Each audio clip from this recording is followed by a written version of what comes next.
يا أيها الذين آمنوا توبوا إلى الله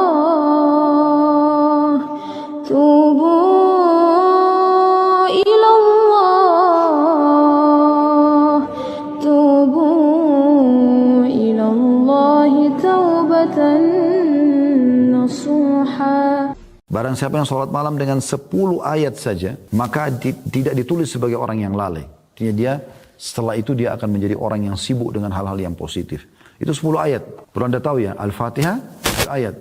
Al-Ikhlas 4 ayat, berarti sudah 11 ayat. Itu contoh saja gitu. Dan barang siapa yang membaca dalam sholat malamnya 100 ayat, maka dicatat sebagai qanitin atau orang yang tunduk dan patuh kepada Allah. Dan barang siapa yang membaca 1000 ayat pada malam hari, maka dia akan dicatat sebagai muqantirin, dan maknanya adalah orang yang mendapatkan keuntungan yang melimpah berupa pahala yang banyak, 1000 ayat. Tentu ini kalau orang sudah terbiasa ya, tapi bagaimana Anda bisa lihat Allah Subhanahu wa taala menjanjikan ini kepada seseorang di antara kita hanya dengan membaca ayat di malam hari ya, agar setiap muslim dan muslimah menghidupkan malamnya dan fahami baik-baik kalau kemuliaan seorang mukmin ada di sholat malamnya.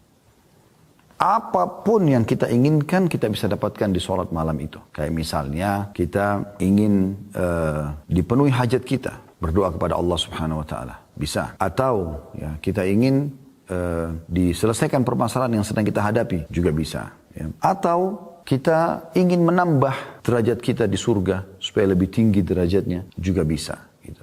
Ya. Jadi semua kita bisa dapatkan. Dan sangat dekat dengan keikhlasan. Karena di sholat malam tidak ada di keramaian orang. Kita sendirian. Kebanyakan orang kerjakan sendirian. Kalaupun dia kerjakan seperti hadis motivasi antara suami istri, ini memang sudah saling tahu, sudah saling terbuka gitu. Maka ini juga hal yang luar biasa yang bisa membuat mereka berdua supaya saling ta'awun atau bekerjasama dalam kebaikan. Baik teman-teman sekalian, kita akan coba masuk lebih dalam tentang qiyamul lail atau tahajud. Ya. Pengertian tahajud sendiri yang sering disebutkan dengan sholat malam ya, atau qiyamul lail, itu menurut bahasa hajadar rajul, artinya seseorang tidur di malam hari. Adapun hajjada pakai tasydid, artinya ia sholat di malam hari. Hajjadar rajul kalau pakai tasydid, berarti dia sholat di malam hari. Makanya kita bilang tahajud, ada tasydidnya. Adapun al-mutahajjid, ya, artinya orang yang berdiri di malam hari, bangun dari tidurnya untuk sholat malam. Nah, makanya tahajud itu dibahasakan orang yang tidur lalu bangun sholat malam. Ya. Kalau qiyamul lail berarti sudah bangun untuk sholat langsung. Jadi tahajud itu lebih pekah lagi kalau digunakan bahasa ini. Hukum tahajud sendiri sunnah muakkadah, sunnah yang sangat ditekankan. Bukan wajib, tapi sunnah. Cuma memang sangat ditekankan. Dan perlu kami ingatkan kembali teman-teman sekalian, banyak di antara muslimin selalu berdalih. Mereka mengatakan itu kan cuma sunnah. Maka mereka bersembunyi di bahasa ini ya, supaya mereka tidak mengerjakannya. Akhi dan ukhti, sholat tahajud, sholat duha, sholat qabliyah, sholat ba'diyah, ya, sholat wudu, sholat taubat, sholat istikharah. Ini semua sholat tasbih, sholat sunnah, tapi juga dianjurkan. Dan ini adalah manfaatnya besar sekali. Karena kata Nabi SAW, dia akan bisa membantu kalau ada sholat wajib kita yang kurang pada hari kiamat. Sebagaimana hadis sahih, kata Nabi SAW, awal amal dihisab hari kiamat bagi seseorang adalah sholatnya. Kalau sholatnya baik, maka beruntunglah dia. Ya. Dalam riwayat lain akan membantu amal-amal yang lain, dan kalau kurang atau rusak maka rugilah dia. Dalam riwayat lain akan mengganggu amal-amal yang lain. Lalu kata Nabi SAW adalah dalam riwayat lain ditambahkan juga, kalau seandainya amal sholat wajibnya ada yang kurang, Allah Subhanahu wa taala berfirman kepada para malaikat, ya, lihat sholat-sholat sunnahnya. Kalau ada, sempurnakan sholat wajibnya. Sempurnakan sholat wajibnya. Jadi dia berfungsi untuk membantu sholat wajib. Sebagaimana juga kata Nabi SAW, itu berlaku pada semua amal. Maksudnya puasa sunnah, Senin, Kamis, Ayyamul Bid, membantu sholat puasa Ramadan kalau ada yang kurang. Sedekah yang kita keluarkan bisa membantu zakat, ya, umrah bisa membantu haji. Selain daripada itu juga ada hadis yang lain yang mulia sekali. Kata Nabi SAW, Allah SWT berfirman, La yazalu abdun yataqarrabu ilai bin nawafil hatta uhibbu. Seorang hamba terus dekatkan diri kepadaku dengan amal-amal sunnah. Kalau amal wajib sudah bukan pilihan. Amal sunnah ini memang pilihan. Tapi kalau seorang hamba, kata Allah SWT, terus mendekatkan diri kepadaku dengan amal-amal sunnah, hatta uhibbu. Sampai akhirnya aku mencintainya. Fa'iza ahbabtu kuntu lahu sam'u liyabsuru alladhi yasma'u bihi. Kalau aku sudah mencintai dia, aku akan menjadi pendengaran yang digunakan untuk mendengar. Maksudnya aku akan kontrol pendengaran dia, sehingga tidak dengar kecuali yang baik saja gitu. wa basaru alladhi yabsuru bihi, dan penglihatan yang digunakan untuk melihat, wa yaduhu alladhi yabdushu bihi, dan tangannya yang digunakan untuk menjama, wa rijluhu yamshi alaihi, dan kaki yang digunakan untuk melangkah. Jadi banyak sekali manfaatnya. Jangan karena sunnah ya, kemudian semua amal sunnah enggak usah. Lalu sampai kapan Anda tidak mau kerjakan yang sunnah? Pertanyaan sederhana, kenapa? Dan kenapa haramkan diri dari sunnah seperti ini? Salat ini ditetapkan berdasarkan Al-Quran dan sunnah ya. Dan juga ijma' ulama berdalil dari firman Allah SWT dalam surah Furqan ayat 64. A'udzu billahi minasyaitonir rajim. Ini Allah memuji hamba-hambanya yang suka salat malam. Walladzina yabituna lirabbihim sujjadan wa qiyama. Termasuk hamba-hamba Allah ibadur rahman, hamba Allah yang maha pengasih, Allah yang maha pengasih, hamba-hamba pilihannya, itu kan? Itu adalah orang-orang yang melalui malam hari dengan bertahajud dan berdiri untuk Rabb mereka. Bertahajud dan berdiri untuk Rabb mereka. Kemudian juga Allah memuji orang-orang yang sholat malam. Anda dengarkan dalil-dalil yang sangat banyak. Surah Az-Zariyat, surah nomor 17 ayat 18. Ini masih dalam hukumnya ya, dalil tentang hukumnya. Az-Zariyat ayat 17 sampai 18. A'udzu billahi minasyaitonir rajim. Kanu qalila minal laili ma yahja'un wa bil ashari hum yastaghfirun. Dan hamba-hamba Allah itu, hamba-hamba pilihan Allah, mereka sedikit sekali tidur di waktu malam. Dan di akhir-akhir malam mereka memohon ampun atau memperbanyak istighfar kepada Allah. Menjelang subuh setelah sholat malam mereka sibuk dengan istighfar, mohon ampun kepada Allah. Di sini Allah memuji. Jadi tidur lebih cepat di malam hari supaya Anda bangun sholat malam. Kalaupun Anda begadang jangan keluput dengan sholat malam Anda. Kemudian juga Allah SWT menerangkan orang-orang yang sempurna keimanannya justru orang yang selalu mendirikan sholat malam. Allah sebutkan dalam surah Sajdah ayat 16 sampai ayat 17. Coba dibuka As-Sajdah ayat 16 sampai 17. A'udzu billahi minasyaitonir rajim. Tatajafa junubum 'anil madaji'i yad'una rabbahum khaufan wa tama'an wa mimma razaqnahum yunfikun. Fala ta'lamu nafsum ma ukhfiya lahum min qurrati a'yunin jazaa'an bima kanu ya'malun. Lambung mereka jauh dari tempat tidurnya, sedangkan mereka berdoa kepada Rabbnya dengan rasa takut dan harap, dan mereka menafkahkan sebagian rezeki yang kami berikan kepada mereka. Seorang pun tidak mengetahui apa yang disembunyikan untuk mereka, yaitu bermacam-macam nikmat yang menyedapkan pandangan mata sebagai balasan bagi mereka atas apa yang telah mereka kerjakan. Perhatikan, saya ulangi di sini, Allah memuji, mengatakan lambung mereka, berarti sisi tubuh mereka jauh dari tempat tidur mereka, maksudnya di malam hari. Sedang mereka sibuk berdoa kepada Rabb mereka dengan rasa takut, takut jangan sampai masuk neraka, takut jangan sampai amalnya nggak diterima, dan berharap agar amalnya diterima dan berharap masuk ke dalam surga. Berada di antara dua hal itu, sibuk terus. Dan mereka menafkahkan sebagian rezeki yang telah kami berikan kepada mereka. Setelah sholat malam, besoknya sibuk dengan sedekah. Apalagi zaman sekarang bisa dengan transfer online, sangat mudah. Maka dengan itu semua, sholat malam dan sedekah ini, Allah menyiapkan hal-hal yang menyedapkan mata mereka, yang Allah sembunyikan. Ya, dan itu sebagai balasan terhadap apa yang telah mereka kerjakan. Nah, kita lihat di sini bagaimana dalilnya banyak sekali ya. Allah Subhanahu wa taala juga memerintahkan Nabi-Nya Muhammad sallallahu alaihi wasallam untuk salat malam. Bisa dilihat dalam surah Al-Muzammil ayat 1 sampai ayat 4. A'udzu billahi minasyaitonir rajim. Kita lihat banyak sekali ayat demi ayat peringatan Allah Subhanahu wa taala tentang masalah anjuran untuk salat malam. Kita baru bicara tentang hukumnya ya. Sunnah muakkadah, ini semua dalilnya. Allah SWT berfirman Al-Muzammil ayat 1 sampai ayat 4. A'udzu billahi minasyaitonir rajim. Ya ayyuhal muzammil qumil laila illa qalila nisfahu aw inqus minhu qalila aw zid alaihi warattilil qur'ana tartila. Hai orang yang berselimut, maksudnya hai Muhammad. Karena Nabi SAW itu lagi berselimut dan Allah perintahkan untuk bangun salat malam. Bangunlah untuk mendirikan salat di malam hari, kecuali sedikit daripadanya, yaitu seperduanya atau kurangilah dari seperdua itu sedikit atau lebih ya, dari seperdua itu, dan bacalah Al-Quran dengan perlahan-lahan. Jadi Allah perintahkan Nabi-Nya SAW untuk salat. Subhanallah, ini kebiasaan Nabi SAW yang tidak pernah beliau tinggalkan. Sampai Aisyah Ummul Mukminin mengatakan Nabi SAW tidak pernah meninggalkan salat malam, baik dalam keadaan musafir atau mukim. Dan kalaupun beliau sangat letih, maka beliau tetap kerjakan sholat malam walaupun harus duduk. Itu saking luar biasanya beliau menjaga sholat malam ini. Ya. Kemudian wa afdalus sholati ba'dal faridah sholatul lail. Dan sholat yang paling afdal setelah sholat 5 waktu adalah sholat tahajud. Ini luar biasa ini. Jadi ini semua teman-teman dalil-dalil menunjukkan tentang masalah adanya anjuran sholat malam di dalam Al-Quran dan hadis Nabi SAW. Sekarang kita coba masuk lebih dalam membahas tentang keutamaannya. Apa yang memotivator kita untuk mau mengerjakan sholat malam? Maka bahasa kami tentunya adalah fadilah.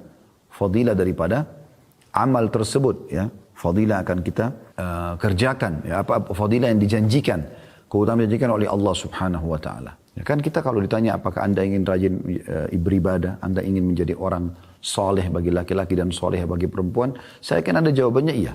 Karena Anda tahu kalau Anda menjadi orang yang soleh atau orang yang patuh kepada Allah, Anda akan mendapatkan banyak sekali keutamaan. Karena Anda akan kerjakan perintah dan meninggalkan larangan. Di dunia dijanjikan rezeki dan kebahagiaan, dan di akhirat dijanjikan masuk ke dalam surga. Tentu semua orang mau. Kami mengatakan teman-teman sekalian, kalau Anda ingin rajin mengerjakan sebuah ibadah, ini sudah sering kami sampaikan tapi kami ingatkan kembali. Bagaimana caranya? Coba baca dan cari tahu janji Allah di ibadah itu. Ingin rajin sholat malam, seperti akan kita sebutkan sebentar lagi keutamaan sholat malam. Walaupun tadi ayat-ayat yang kita bacakan sudah cukup besar motivasinya untuk kita kerjakan sholat malam. Tapi nanti kita akan coba susunkan poin-poin khusus. Anda akan dapat satu, Anda harus mau sholat malam itu karena ini, karena ini, karena ini, karena ini. Jadi kita akan sebutkan. Kemudian juga Anda ingin rajin puasa, baca keutamaan puasa. Sedekah, baca keutamaan sedekah. Apa saja bakti sama orang tua, umroh dan haji, dan semuanya ibadah. Anda baca janji Allah. Ketik di Google, tinggal ketik di Google. Ya. Keutamaan sedekah, keutamaan sholat malam. Dan buku-buku banyak yang terbit juga menyebutkan tentang keutamaan. Dan tidak asing dari zaman dulu sampai sekarang. Terus saja banyak di antara muslim menyusun buku tentang hadith-hadith dan dalil-dalil atau ayat Al-Quran dan hadith Nabi SAW yang berisikan motivasi untuk mengerjakan amal soleh. Demikian pula kalau Anda ingin meninggalkan satu perbuatan dosa, maka Anda tinggal mencari tahu tentang ancamannya Allah. Ya, ancaman Allah. Jadi kalau orang berbohong, orang menipu, orang berzina, diancam apa sama Allah? Nanti Anda akan tinggalkan itu. Sebagaimana tadi kalau Anda baca motivasi untuk ibadah, Anda akan rajin sekali untuk ya mengerjakan ibadah tersebut. Baik, kita akan masuk ke keutamaan yang pertama, ya, daripada sholat malam itu sendiri. Kalau ini tanda hamba yang bersyukur. Karena ini dicontohkan oleh Nabi SAW. Tanda syukur kita kepada Allah, kita kerjakan sholat malam. Sebagaimana kita tahu orang kalau bersyukur pasti akan ditambahkan nikmat oleh Allah Subhanahu Wa Taala. Jangan teman-teman sekalian kita sholat malam justru hanya kalau ada masalah. Kan banyak orang begitu ya. Kapan dia sholat tahajud? Kalau sakit penyakitnya nggak sembuh. Kalau utangnya lagi melilit. Kalau ada lagi masalah rumah tangganya. Kalau ada lagi masalah sama orang. Difitnah orang. Dan segala macam. Baru dia sholat malam. Seakan-akan sholat malam itu hanya tempat pelarian untuk menyelesaikan hajat. Walaupun itu tidak disalahkan. Kalau lagi ada masalah Anda sholat malam. Karena memang sholat malam, sebagaimana kita sebutkan, ya itu adalah waktu mustajab doa. Namun teman-teman, kita lebih diprioritaskan sholat malam bukan karena ada hajat. Tapi karena ingin bersyukur kepada Allah. Nikmat Allah terlalu banyak. Coba teman-teman buka mata kita. Ikutkan dengan buka hati nurani kita. Dan buka pikiran kita. Coba duduk sejenak. Di sekarang tempat Anda duduk ini. Perhatikan di sekitar Anda sekarang. Coba Anda sekarang ikuti pengajian ini, lihat di sekitar Anda. Yang sedang depan Anda meja, kursi, mungkin ada yang sedang di ruangan AC, Anda gunakan fasilitas komputer, dengarkan ceramah ini misalnya, atau handphone yang Anda pegang. Mungkin di dekat Anda, di meja Anda ada minuman, ada snack, makanan sambil dengar pengajian. Ya. Pakaian yang Anda pakai, anggota tubuh Anda yang masih sempurna, jari-jari bisa digerakkan, mata masih bisa melihat, telinga masih bisa mendengar, mulut masih bisa mengucap, ya. Kemudian kaki Anda, anggota tubuh Anda masih berfungsi baik. Oksigen yang bisa dihirup oleh hidung, mata yang masih bisa menangkap cahaya sehingga bisa terpantul untuk kita lihat sekarang apa yang ada di depan kita. Telinga kita masih normal, masih bisa mendengarkan ya intonasi suara dan seterusnya. Ini aja teman-teman sudah luar biasa nikmat Allah. Luar biasa. Dan ini semua Allah kasih gratis. Makanya Allah berfirman dalam salah satu ayat dalam Al-Quran, A'udzubillahi minasyaitonirrajim, wa in ta'uddu ni'matallahi la tuhsuha. Kalau kalian mau coba-coba hitung nikmat Allah, kalian tidak akan mampu. Tidak akan mampu sama sekali. Berapa banyak orang teman-teman sekalian yang matanya sudah buta. Dia berharap bisa melihat langit ini, bumi ini. Anda dari lahir sampai sekarang, umur 20, 30, 40, 50 tahun, 60 tahun masih bisa gunakan mata Anda melihat. Tiap hari kita buka mata sudah bisa lihat semua. Warna-warni, ya, pemandangan, segala macam hal. Ini nikmat yang tidak bisa dihitung. Berapa banyak orang yang tuli berharap bisa mendengarkan apa yang sedang orang ucapkan depan mata dia. Orang teriak-teriak pun tidak bisa dia dengar. Anda bisa dengar apa yang orang ucapkan. Dari pujian Anda bersyukur. Dari ancaman pun Anda berhati-hati akhirnya. Berapa banyak orang yang bisu, tidak bisa ngomong. Mereka sulit untuk mengungkapkan kata-kata. Bukankah kita Alhamdulillah, Masya Allah, bisa mengucapkan kata-kata sesuka kita. Tinggal kita kontrol ucapkan yang baik dan jangan ucapkan yang buruk. Saya subhanallah tadi sebelum pengajian duduk sebentar duduk di atas meja sambil melihat di sekitar. Saya tidak tahu ada poin yang akan saya singgung di bahasan ini, tapi saya tiba-tiba merenung gitu. Bisa duduk, makan apa yang kita mau makan, minum yang kita mau minum, bisa ngobrol, bisa melihat, bisa mendengar. Nikmat Allah luar biasa gitu. Luar biasa. Dan memang nikmat ini jauh lebih banyak Allah berikan kepada hamba ini daripada cobaan. Cobaan datang sedikit sekali dalam hidup kita. Coba pertemukan teman-teman antara nikmat Allah yang melimpah dengan cobaan yang datang kepada hidup. Anda akan temukan ini jomplang sekali antara langit dan bumi. Nikmat banyak sekali, cobaan sedikit sekali. Kita 1 tahun 365 hari nggak pernah sakit, ya, sehat. Tiba-tiba kita sakit. Tahun depan seminggu, demam, flu. Mungkin Anda 40 tahun, 50 tahun selalu merasakan nikmat. Sekali Allah coba ujian dengan mungkin beberapa kali Anda sedikit lapar. Maka cobaan itu sedikit hanya untuk melihat hamba ini diuji. Terima nggak sih? Sebagaimana kalau nikmat saya berikan, maka mereka terima nggak kalau cobaan saya kasih? Jadi ini poin pertama, kenapa kita sholat malam? Agar kita bersyukur kepada Allah. Dan dengan bersyukur berarti nikmat akan ditambah. Indah sekali itu teman-teman sekalian di malam hari yang hening. Ya. Anda bangun, coba zikir kepada Allah subhanahu wa ta'ala. Renungi ini baik-baik. Anda bangun, Anda renungi. Anda bangun malam, Anda tenangkan diri, zikir kepada Allah subhanahu wa ta'ala. Baca doa. Kami pernah ajarkan dan kami ingatkan kembali. Kata Nabi SAW, siapa yang terbangun di tengah malam lalu dia membaca La ilaha illallah wahdahu la syarikalah lahul mulku wa lahul hamdu wa huwa ala kulli syai'in qadir. Subhanallah walhamdulillah wa la ilaha illallah Allahu akbar wa la hawla wa la quwata illa billahil aliyil azim. Allahumma gfirli. Anda kalau baca ini, kata Nabi SAW, maka Allah akan mengampuni dosa-dosanya yang telah lalu. Ngantuk sedikit, baik Anda lawan, Anda coba bangun ke kamar mandi, Anda cuci tangan dulu 3 kali sunnahnya Nabi SAW, lalu Anda wudhu. Doa tadi itu, kalau Anda baca juga dalam riwayat lain dikatakan, siapa yang membaca zikir pada saat bangun tidur, maka akan diijabah kalau dia berdoa dan akan diterima kalau dia sholat. La ilallah wahdahu la syarika lahul mulku wa lahul hamdu wa huwa ala kulli syai'in qadir. Subhanallah alhamdulillah wa la ilaha illallah Allahu akbar wa la haula wa la quwata illa billahil aliyil azim. Allahumma gfirli.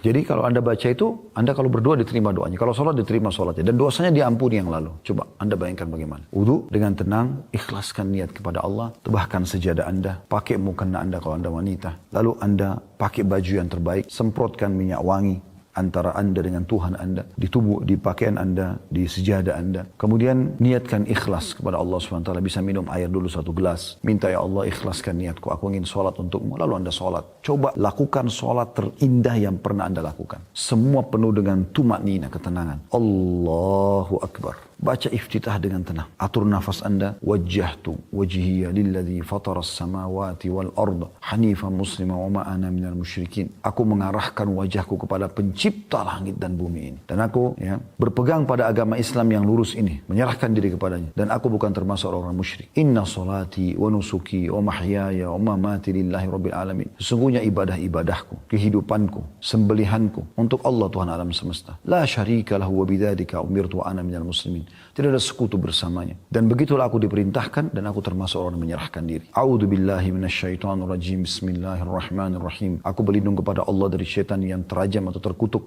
ya, dengan menyebut nama Allah yang maha pengasih lagi maha penyayang. Alhamdulillahi rabbil alamin. Segala puji dan puja bagi Allah Tuhan alam semesta. Ar-Rahmanir-Rahim. Zat yang maha pengasih lagi maha penyayang. Maliki yaumiddin. Raja, penguasa hari kebangkitan atau hari pembalasan. Iyyaka na'budu wa iyyaka nasta'in. Hanya kepadamu kami menyembah. Hanya kepadamu kami meminta pertolongan. Renungi itu. Kita sedang bicara dengan Tuhan kita Allah. Ihdinas siratal mustaqim. Tunjukkanlah kami jalan yang lurus. Siratal ladzina an'amta alaihim. Jalan orang-orang yang telah Engkau berikan nikmat pada mereka. Para nabi-nabi dan orang-orang saleh. Ghairil maghdubi alaihim waladdallin. Bukan orang yang kau murkahi dan bukan juga orang yang sesat. Kata Ibnu Abbas, bukan Yahudi, bukan Nasrani. Kalau Anda bilang amin, pilih surah yang paling mudah buat Anda dulu. Al-Ikhlas misalnya. Bismillahirrahmanirrahim. Dengan menyebut nama Allah yang maha pengasih lagi maha penyayang. Qul huwallahu ahad. Katakanlah Allah itu Esa. Allahus samad. Allah yang bergantung segala sesuatu padanya. Lam yalid wa lam yulad. Tidak beranak dan tidak diperanakkan. Wa lam yakul lahu kufuwan ahad. Dan dia juga tidak membutuhkan pada siapapun. Tenangkan diri dulu. Allahu Akbar. Ruku. Sudah tenang? Subhana rabbiyal azim. Maha suci Tuhanku yang maha agung. Subhana rabbiyal azim. Maha suci Tuhanku yang maha agung. Tidak usah dibaca bahasa Indonesianya, tapi renungi maknanya di sini. Subhana rabbiyal azim. Maha suci Tuhanku yang maha agung. Itu aja dulu, 3 kali. Nanti bertahap Anda bisa naikkan. Masih banyak zikir ruku. Ada subhana rabbiyal azim wa bihamdi. Ada subuhun kuddusun rabbul malaikati war ruh. Ada subhana dzil jabaruti wal malakuti wal kibriyai wal azamah. Ada subhanakallahumma wa bihamdika Allahumma ighfirli. Ada Allahumma laka raka'tu wa bika amantu wa laka aslamtu. Raka'a sam'i wa basari wa lahmi wa dami wa idhmi mustaqalla bihi qadami. Anda pilih satu saja, subhana rabbil azim dari 3 kali. Sami Allahu liman hamidah, dengan pelan-pelan, tenang.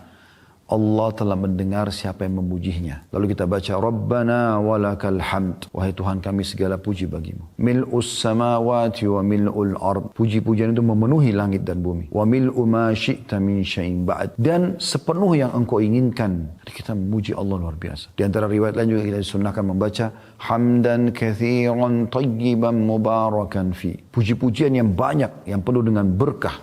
Ya, puji-pujian yang banyak, yang baik dan penuh dengan berkah. Pernah ada sahabat baca ini pada saat Nabi SAW mengatakan Sami Allahu liman hamida. Maka sahabat ini mengatakan hamdan kathiran tayyiban mubarakan fi. Setelah salam kata Nabi SAW, siapa tadi yang mengucapkan itu? Nabi kagum. Kata orang itu, saya Rasulullah. Kata Nabi SAW, tadi aku diperlihatkan oleh Allah Subhanahu Wa Taala beberapa malaikat yang berlumba-lumba mencatat apa yang kau ucapkan itu. Dan masih ada tentu zikir-zikir yang lain ya. Yang kita dianjurkan baca, Allahumma la manna lima a'taita wa la mu'ti lima mana'ta wa la yanfa'u dzal jaddu minkal jadd. Ini juga dianjurkan untuk dibaca. Kita juga dianjurkan baca di Rabbil Hamd. Ya, ini juga dianjurkan. Tapi Anda pilih satu saja. Rabbana walakal hamd cukup. Kalau Anda mau baca tambah mil'us samawati wa mil'ul ardi mil'u ma syi'ta min syai'in ba'd juga boleh. Setelah selesai sujud. Allahu akbar. Setelah tenang dulu. Jangan belum selesai sujud sudah subhana rabbil a'la, subhana rabbil a'la. Enggak ada kehusyuan. Gerakan dulu, selesai sampai sujud dengan tenang, baru subhana rabbiyal a'la, maha suci Tuhanku yang maha tinggi. Subhana rabbiyal a'la, maha suci Tuhanku yang maha tinggi. Ada di antara doa sujud ini teman-teman penting sekali. Allahumma ighfir li ma qaddamtu wa ma akhartu. Ya Allah ampunilah aku dosa-dosaku yang lalu dan yang akan datang. Wa ma akhartu wa ma asrartu. Allahumma ighfir li ma qaddamtu wa ma akhartu. Ya Allah ampunilah dosa-dosa yang dulu aku kerjakan dan mungkin yang aku kerjakan akan datang. Wa ma a'lantu wa ma asrartu, dan apa yang aku terang-terangkan lakukan dan juga sembunyi-sembunyi. Wa ma asraftu, dan apa yang aku berlebihan. Wa ma anta alamu bihi minni, dan engkau lebih mengerti daripada aku. Kemudian juga ada doa yang kita anjurkan baca. Kalau Anda bisa hafal tentunya bagus ini ya. Allahumma inni a'udzu biridhaka min sakhatik. Ya Allah aku berharap dengan ridhamu agar diselamatkan dari semua murkamu. Allahumma inni a'udzubika biridhaka min sakhatik wa bi mu'afatika min 'uqubatik, dan dari maafmu dari hukumanmu. Fabika minka la uhsi thana'an 'alaika anta kama athnaita 'ala nafsik, dan aku memujimu ya. Maaf masih ada lagi ya. Allahumma inni a'udzu biridhaka min sakhatik wa bi mu'afatika min 'uqubatik.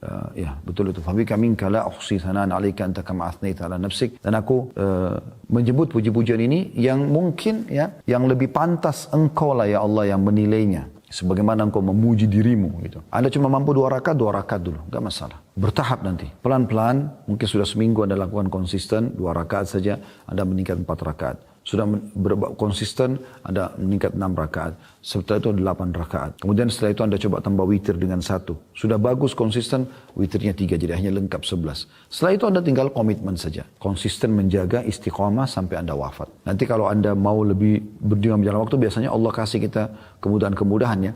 Nah, nanti kalau sudah sering Anda kerjakan, Anda akan mulai terfikir untuk menambah jumlah ayat. Mungkin tadinya Anda cuma baca 10 ayat saja, sekarang Anda bisa menambah jadi 100 ayat, bahkan bisa sampai 1000 ayat, tergantung daripada kemudahan yang telah Allah SWT mudahkan. Jadi ini memang indah sekali sholat malam itu. Kita masuk yang kedua keutamanya teman-teman. Sholat malam merupakan penyebab kita masuk ke dalam surga. Yang ketiga, sholat malam termasuk ya sebabnya seseorang ditinggikan derajatnya. Tadi kan untuk masuk ke dalam surga. Maka dengan sholat malam juga, kalau Anda rutin lakukan, Anda akan mendapatkan tambahan fasilitas di surga. Sesuai dengan hadis yang diriwayatkan oleh Abu Malik Al-Asy'ari radhiyallahu anhu bahwasanya Rasulullah SAW bersabda, "Inna fil jannati ghurafan yura zahiruha min batiniha wa batinuha min zahiriha 'adda Allah ta'ala liman at'ama at-ta'am wa 'alana al-kalam wa taba'a as-siyam wa afsha as-salam wa shalla bil-laili wan nasu niyam." Sesungguhnya di surga itu ada kamar-kamar, ada istana-istana yang bagian luarnya dapat dilihat dari dalamnya dan bagian dalamnya dapat dilihat dari luar, transparan. Indah sekali. Istana-istana itu disediakan oleh Allah Ta'ala untuk orang-orang yang pertama, suka memberi makan.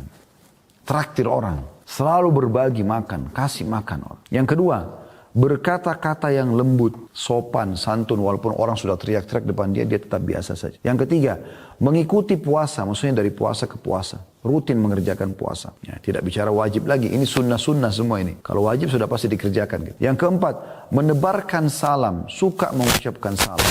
Jadi kalau telepon, kalau WA, ketemu, selalu salam. Dan usahakan lengkap. Assalamualaikum warahmatullahi wabarakatuh. Ya.